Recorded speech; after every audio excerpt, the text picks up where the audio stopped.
நீங்கள் எங்கேயாவது ஒரு கடைகோடியிலிருந்து இந்த செய்தியை கேட்கலாம், அல்லது நீங்கள் கிறிஸ்டியனே இல்லை விட்டுருங்க.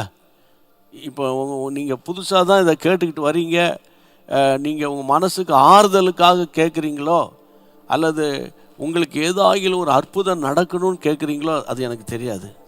ஆனால் நான் உங்களுக்கு சொல்கிறேன், நீங்கள் எப்படிப்பட்டவர்கள் என்பதை, நீங்கள் யார் என்பதை உங்களுக்கு கர்த்தர் கொடுத்த அதிகாரம் என்னன்னு கேட்டால், வசனம் சொல்லுகிறது, ஆசீர்வாதத்தை சுதந்தரித்து கொள்ளும்படி. சரியா? அழைக்கப்பட்டவர்கள். நம்ம ஆசீர்வாதத்தை சுதந்தரிக்க தான் அழைக்கப்பட்டிருக்கிறோம். சரியா? கர்த்தருக்கு ஸ்தோத்திரம். நம்ம சுதந்திர இந்தியாவில் இருக்கிறோம். உதாரணமாக சுதந்திர இந்தியாவில் இருந்துக்கிட்டு நான் அடிமையாக இருக்கிறேன், எனக்கு சுதந்திரமே இல்லை அப்படின்னு நீங்கள் சொன்னீங்கன்னா, ஏதோ ஒரு பிரச்சனையின் நடுவில் இருக்கிறீங்க. அதுதான் அர்த்தம். அந்த பிரச்சனை தான் என்ன?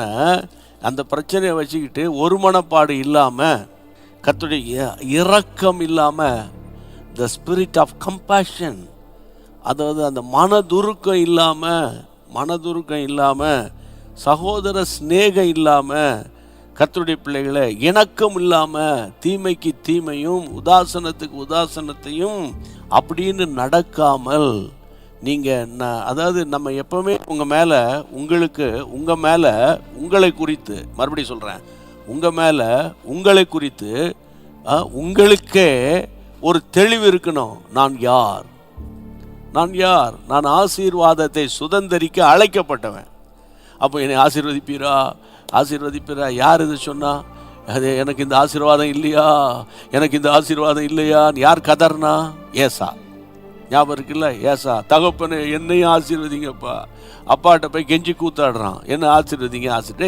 அப்பா உன்னை ஆசீர்வதிக்க அவர் தகுதியானவர் தானே, ஏன் நீ கெஞ்சி கூத்தாடுறன்னா? நல்லா கவனிங்க, அவன் ஆசீர்வாதத்தை இழந்து போன ஒரு சிச்சுவேஷனில் இருக்கிறான். ஆசீர்வாதத்தை இழந்து போயிட்டான். என்னையும் ஆசீர்வதிங்க புலம்புறான். இன்னைக்கு நிறைய பேர் என்னை ஆசீர்வதிங்க. இதை பார்த்தா எப்போ பார்த்தாலும் ஆசீர்வதிங்க. அப்படி இல்லை. நான் யார்? நல்லா கவனிச்சுக்கோங்க. நான் யார் அப்படின்னு நீங்களே ஒரு கேள்வி கேட்டு, நான் யார் தெரியுமா?